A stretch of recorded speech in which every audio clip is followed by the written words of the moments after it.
स्वागत है आप सभी को मेरे इस नए वीडियो में। तुलसी माला धारण करने से पहले या धारण करने के बाद हमें क्या करना चाहिए, जानिए इस कथा के माध्यम से। इंद्रेश महाराज जी की यह कथा सुनिए और कमेंट में ज़रूर बताइएगा कि यह कथा आप लोगों को कैसी लगी। इसलिए उस देह से तुलसी का स्पर्श हो रहा हो जब उसके प्राण निकले हो तो निश्चित है कि भगवत प्राप्ति हो जाएगी। लेकिन अगर व्यक्ति ने केवल तुलसी पहनी, नियमों का पालन नहीं किया, नियमों का पालन मतलब एक ही नियम है तुलसी जी का, क्या कि तुलसी धारण करने के बाद कंठ से नीचे अपवित्र वस्तु नहीं जानी चाहिए आपके मुख में।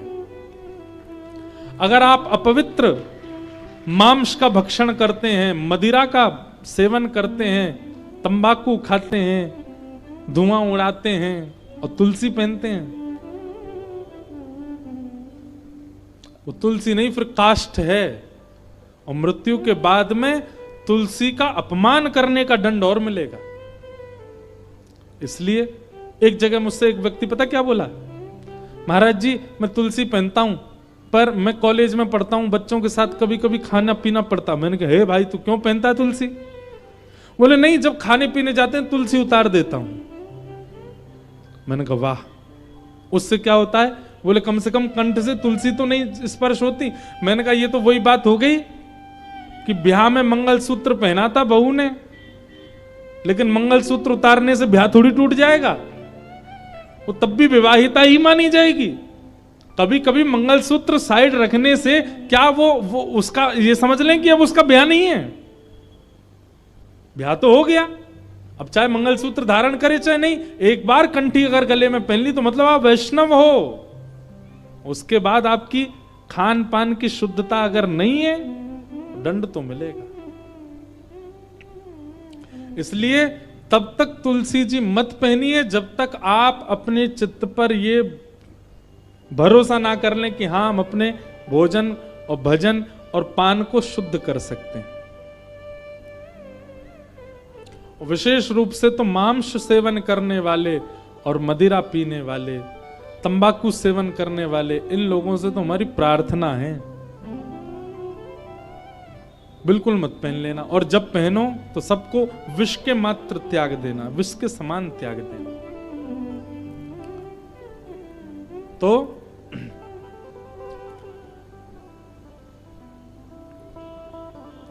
हम जीवन भर कुछ भी करें पर अंतिम क्षण में हमारे मुख से जो शब्द उच्चरित होता है, हमारे चित्त में जो होता है, हमारे मन में जो होता है, उसी से हमारी गति निश्चित होती है। इसलिए भैया हर दिन ठाकुर जी से एक प्रार्थना करो, क्या कि नाथ जब मेरे प्राण निकलने वाले हो ना, आप मुझको अभी बिल्कुल मत मिलना। मैं वृंदावन जाऊं मुझे मत दिखना, मैं हरिद्वार जाऊं मुझ पर कृपा मत करना, जीवन भर मेरा ऐसे ही चलने दो, कोई बात नहीं आप मत मिलना। पर नाथ जब मेरे प्राण निकल रहे हो ना, जब मेरी अंतिम श्वास चल रही हो, मुझे नहीं पता कहां निकलेंगे, कैसे निकलेंगे, कब निकलेंगे, आपको पता है। बस मेरी इतनी इच्छा मान लीजिए नाथ कि जब मेरे प्राण निकले ना तब आप मेरे सामने आ जाना। भगवान से और कुछ मत मांगो।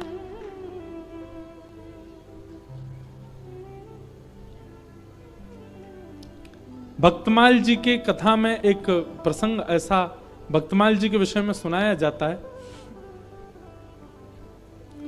कि अगर अंतिम श्वास निकल रही हो और उस समय भागवत जी, रामचरितमानस या इस प्रकार के वैदिक ग्रंथ या भक्तमाल जी अगर हमारी छाती पर रखी हो,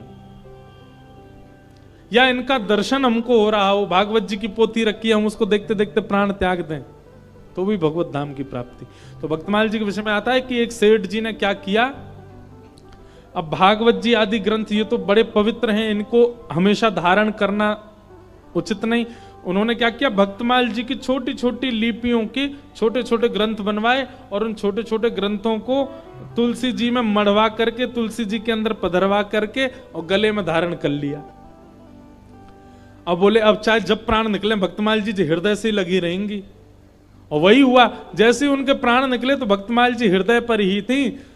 जैसे ही प्राण निकलने लगे तो भक्तमाल जी में जितने भक्त हैं प्रहलाद जी, ध्रुव जी, नारद जी, हितरवंश महाप्रभु, गोपाल भट्ट गोस्वामी, श्री स्वामी हरदास जी महाराज आदि आदि जितने भी भक्त हैं वो सब भक्त प्रकट हो गए और प्रकट होकर के उस दिव्य चेतना को अपने साथ भगवत धाम को लेके चले गए। इसलिए हमारे वृंदावन में आप जाओगे तो आपको कई सारे संत दिखेंगे, मोटी मोटी तुलसी की माला और यहाँ बीच में लिखा होगा सीताराम, राधे श्याम, बड़े बड़े उनके भीतर भक्तमाल जी हैं, उनको सदा चित्त से लगा के रखते हैं। कब प्राण निकल जाए क्या पता। इसलिए भैया तुलसी जी धारण करो, तिलक धारण करो, पर उनके नियमानुसार धारण करो। और नियम एक ही है कि फिर शुद्ध रहो, पवित्र रहो, बस। तो अब कई लोग ये भी बोलते हैं कि महाराज जी कभी कभी हम अपवित्र स्थान पर जाते हैं, शौचाचार निवृत्त होने तब उतार दें। नहीं, वह एक शारीरिक क्रिया है, उसमें आपका कोई दोष नहीं है। वो शारीरिक क्रिया, ऐसे तो घर में भी तो झाड़ू लगाते हैं, उसको भी साफ करते हैं हम, ठीक वैसे ही तन जो है, तन के भीतर भगवान रहते हैं, तन भी एक स्थान है भगवान का, तन भी देवालय है, उस तन को हम साफ मात्र कर रहे हैं। उस समय ये भावना नहीं रखनी कि हमको उसका त्याग, वो एक शारीरिक धर्म है। शौचाचार एक प्रकार से अपवित्र स्थिति है, हम उसके बाद स्नान करते हैं, शुद्ध करते हैं स्वयं को, परंतु वह शरीर का धर्म भी है, वो करना आवश्यक है। इसलिए उस स्थिति में ये विचार ना करें कि वो अपवित्र स्थिति, हम तुलसी उतार दें क्या। पहनो मेरो एक प्राण धन एक ही जीवन, मेरो एक प्राण एक ही जीवन, मेरो एक प्राण धन एक ही जीवन, मेरो एक प्राण एक ही जीवन। ओ नंद नंदन मोहन राधिकार मन, नंद नंदन मोहन राधिकार हे मेरो एक प्राण धन एक ही जीवन, मेरो एक प्राण एक ही जीवन। ओ नंद नंदन मोहन राधार मन, नंद नंदन मोहन